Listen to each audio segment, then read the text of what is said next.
보셈의 거꾸로 동아시아사 그 13번째 시간입니다. 이 시간에는 조공과 책봉의 외교 형식 두 번째 시간으로 7, 8세기 동아시아 각국의 외교 관계를 지도에 표시해보고 수업 활동 중에는 사료 분석 활동을 통해서 동아시아 각국의 다양한 외교 형식에 대해서 발표하는 시간을 갖도록 하겠습니다. 그리고 동아시아 각국의 다양한 외교 형식을 예시해 보면서 서로 비교해 보는 그런 시간을 갖도록 하겠습니다. 그러면 수업 활동을 위한 디딤 영상 간단하게 내용 확인 들어가겠습니다. 당나라 때 중국의 이제 당나라는 이제 618년에 당나라 세워지고 나서 좀 당나라를 중심으로 주변 나라들과의 질서가 어느 정도 안정이 돼가죠. 뭐 이제 고구려라든가 백제를 660년, 668년 뭐 멸망시키고 특히 고구려를 멸망시키고 나서 신라하고 그 통일 전쟁까지 나당 전쟁까지 펼치곤 했죠. 그리고 토본과도 전쟁이 있었고요. 이런 관계들이 좀 지나고 나서 이제 당나라를 중심으로 어느 정도 동아시아 지역이 안정돼 갑니다. 그러자 이제 당나라는 자기 나라를 중심으로 조공 책봉 관계를 요구하게 되는 거죠. 뭐 토번이라든가 그 다음에 이제 고구려 멸망하고 나서 신라하고도 전쟁을 했으니까요. 통일 신라하고 싸우기도 했고 그리고 발해도 세워지고 나서 초창기엔 좀 다툼이 있었죠. 그런 나라들과 군사적인 활동도 있었지만 결과적으로는 이제 어느 정도 당을 중심으로 동아시아가 안정이 되어 갔다. 그러면서 이제 자국 중심의 국제관계인 조공 채권 관계를 요구했다. 그런데 센 나라들은 채권 받고 싶어 하지 않죠. 어찌됐든 자존심 상하니까 경제적 교류만 하겠다라는 생각을 하게 되는 거죠. 그래서 조공 관계만 해야지 뭐 그런 것까지 할 필요 있느냐라고 생각하는 게 있고 만약에 이제 이런 나라들은 좀 센 나라들은 유목민족이죠. 그러니까 돌고리라든가 위구르, 돌고리 뒤를 이었던 위구르 그리고 토번 지금의 티베트 쪽 같은 경우에 그들은 자신들의 경제적 이익이 부족하다고 느꼈을 때 교류가 좀 마음에 안 들면 뭐 언제 그랬냐는 듯이 과감하게 군사적 행동도 합니다. 그래서 당나라는 화번공주를 보내기도 하죠.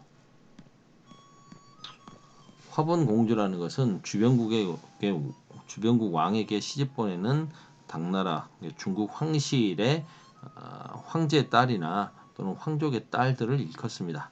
당나라의 경우에는 총 18명의 화번공주를 주변 국에 보냈죠.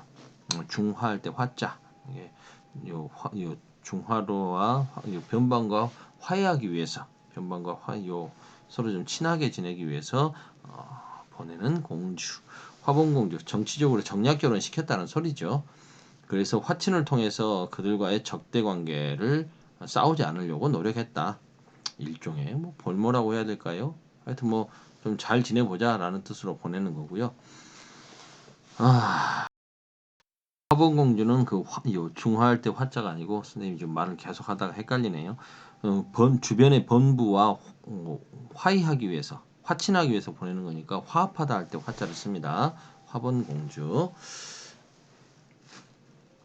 여러분도 한자 잘 모르니 자꾸 한자 써봐야 좀 그렇긴 합니다만 주변에 이렇게 번부하고 교류했던 화번공주 이렇게 될 것 같고요. 신라와 화해할 때 화자입니다. 신라와 발해 당 중심의 그 조공 책봉 질서를 한반도 지역에 있는 나라들은 수용합니다.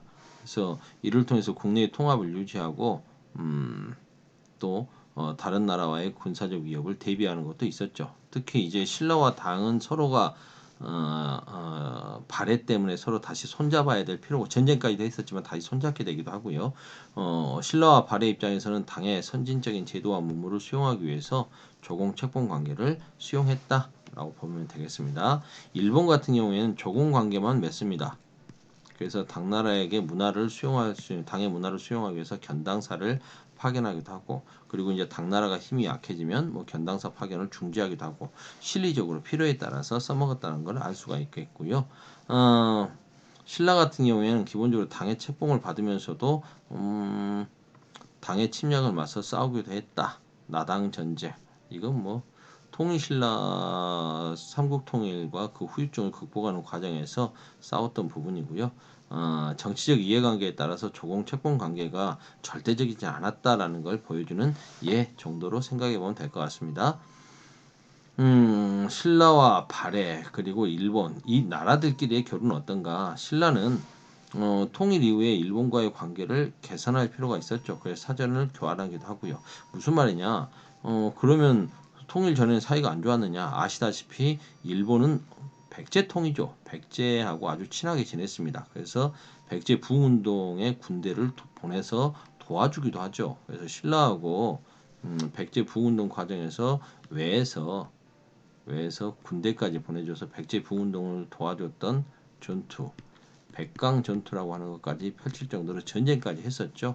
그리고 신라가 삼국을 통일하고 나면 그 다음으로 중국 세력이 일본으로 쳐들어올 거라고 생각을 해서 일본 같은 경우에는 백제 유민들이 많이 건너간 것도 있었지만 굉장히 긴장을 하면서 해안가에 성을 쌓는 등 긴장 관계가 있었거든요. 하지만 이제 자신들에게 문화를 전해주던 백제도 망하고 없는데 언제까지 신라하고 담 쌓고 있을 수는 없죠. 그래서 통일신라와 큐슈에 있는 다자이 후라는 곳을 통해서 불교 사상 등 문물을 교류했습니다. 신라와 교류했고 발해 같은 경우에는 신라를 견제하기 위해서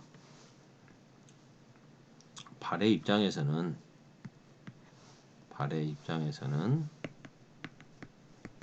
이 아래쪽에 있는 통일신라를 견제하기 위해서 그 뒤에 있는 일본과 교류할 필요가 있었죠. 그래서 일본하고 교류를 함으로써 신라를 견제하려고 했다. 활발히 교류했다. 그래서 자신들이 일본에 보냈던 국서에 자신을 고려왕, 고구려 왕이라고 표현하기도 했음은 우리가 한국사 시간에 배웠을 겁니다. 내용이 적어서 빨리 끝났네요. 7분 좋습니다. 푸셈의 거꾸로 동아시아사 그 13번째 시간 마치겠습니다. 끝.